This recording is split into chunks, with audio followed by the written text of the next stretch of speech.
Pemirsa, sebelum kita lanjutkan perbincangan, kami akan menampilkan sejumlah fakta tentang dana bansos. Hampir semua instansi memiliki dana hibah dan bansos yang penggunaannya jauh dari tata kelola keuangan yang standar. Ada lonjakan anggaran dana bansos yang awalnya sebesar 55,86 triliun rupiah di 2013, kemudian menjadi 91,8 triliun rupiah pada 2014. Lebih dari 50 pejabat terindikasi dan terbukti melakukan korupsi dana hibah dan bansos. Oke, saya ke Bang Ucok sekarang. Modusnya tuh seperti apa sih rata-rata Bang Ucok dan bagaimana pola penyelewengannya? Iya, pertama itu ada bansos hibah ya. Yang dievaluasi itu Pak Cahyo itu hibah ini ya. Hibah yang diberikan kepada lembaga-lembaga vertikal di daerah. Kayak Kodim ya, polisi, kejaksaan. Ini dapat hibah. Iya. Padahal mereka itu udah dapat dana dari pusat gitu, dari pusat. Nah, ini harus dievaluasi apakah memang dana dari pusat itu nggak nyampe sehingga mereka ngambil bansos atau apa gitu. Itu juga penting untuk dihapus di bawah karena ini sangat mengganggu sekali. Apalagi kemarin ada wali kota kita ini ya talk show gitu, dia wali kota bilang bahwa dana hibah untuk kepolisian itu untuk pengamanan gitu loh.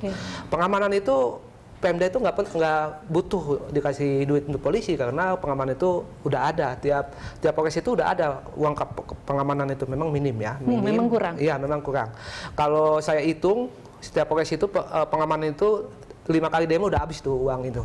Udah habis itu uang, namanya polres itu udah kosong kasnya itu satu dana hibah. Yang kedua, yang paling besar itu di Kementerian Pendidikan dan Kebudayaan kemarin itu selalu besar dia ini ya, ada penyelewengan bansosnya itu macam-macam itu, ada yang tidak tepat sasaran, ada yang apa namanya pertanggungjawabannya tidak sampai, dan itu uangnya kemana Bang Ucok? Ada kegiatan fiktif. Nah, uangnya ini kalau dalam audit BPK itu ya di mereka ada bansos dikasih ke rekening pihak ketiga tapi tidak disampaikan kepada masyarakat. Ada juga ini juga kasus kayak gitu, uangnya ya di mereka itu gitu. Yang di Kementerian Dalam Negeri Pak Cahyo itu yang PNPM itu PNPM itu juga harus dievaluasi karena itu PNPM itu memang suatu terobosan untuk ini ya, baik ya karena kalau kita kan perencanaannya musrembang hanya diambil impian-impian masyarakat. Kalau PNPM itu kan langsung dikasih duit gitu. Ini kasih duit buat, tapi banyak ini ya.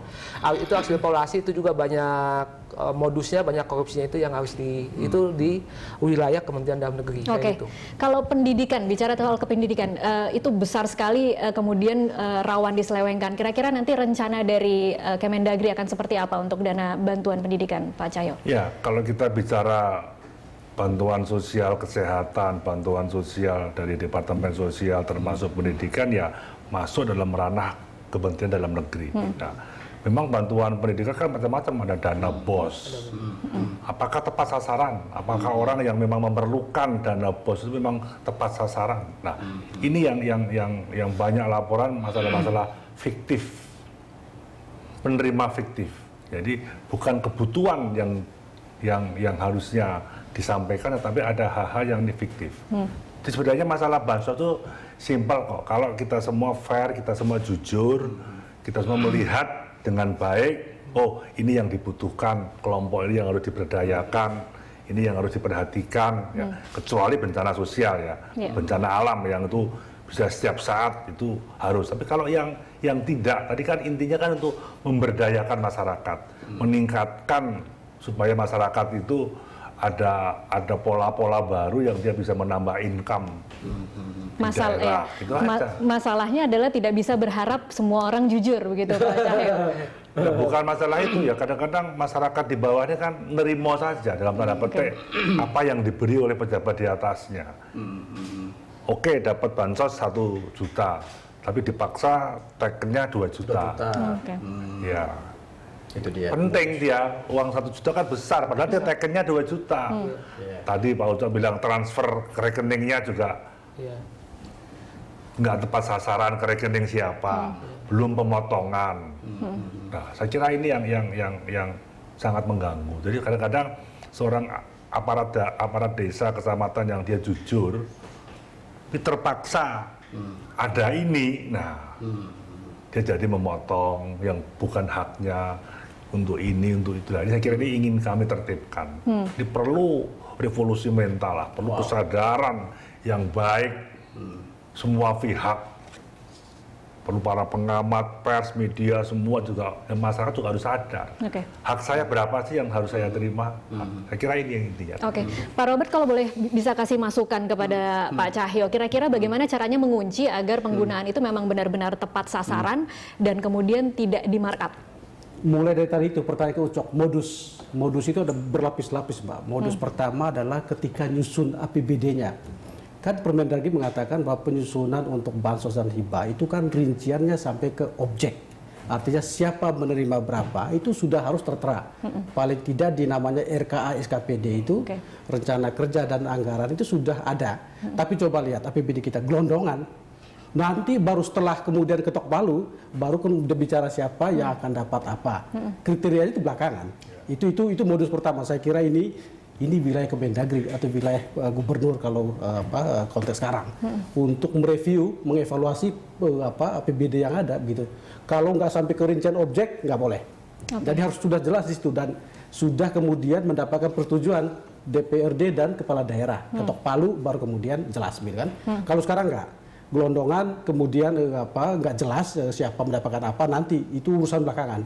Itu satu. Kemudian kedua modus yang paling sering adalah ini kan terkait dengan pembangunan citra politik ya dari kepala daerah, begitu program-program populis dan terutama menjelang pilkada. Coba lihat peningkatan 2011 hingga 2013 bansos dan hibah itu kan meningkatnya gila-gilaan gitu. Itu saya kira temuan BPK dan KPK juga sama. Jadi saya kira tahun politik itu bisa menjadi pintu masuk untuk kita melihat tren apa yang kemudian sedang dimainkan oleh kepala daerah. Kemudian modus ketiga adalah penggunaan penerima yang fiktif. Oke.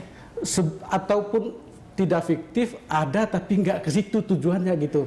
Karang Taruna yes, tetapi kalau Karang Taruna itu nggak punya kegiatan, kemudian juga posyandu yang tidak punya kegiatan yang jelas, apalagi kalau misalnya kita sebut daerah misalnya di Banten, di Serang khususnya begitu, yang mimpin beberapa ormas dan organisasi kemasyarakatan itu ya wakil bupatinya gitu. Yang itu adalah keluarga dinasti yang masih berhubungan dengan kepala daerah. Dan itu 7,5 miliar didapat oleh beberapa lembaga yang dia kelola gitu kan. Lah yang lembaga-lembaga ini tidak bekerja untuk itu sesungguhnya. Itu kemudian dipaksa, direkayasa untuk kemudian seakan-akan punya kegiatan-kegiatan yang mengarah ke sana yang tadinya tidak gitu. Nah, ini modus-modus yang saya kira menjadi titik-titik rawan yang menjadi bagian dari kontrol Kemendagri dan besok kan gubernur juga mau diperkuat nih. Nah, gubernur juga harus bisa melihat dan gubernur saya kira juga tahu ya karena mereka juga pernah berpengalaman dalam memainkan ini, tahu mestinya ya cara-cara di tingkat kabupaten kota seperti apa gitu. Oke, baik.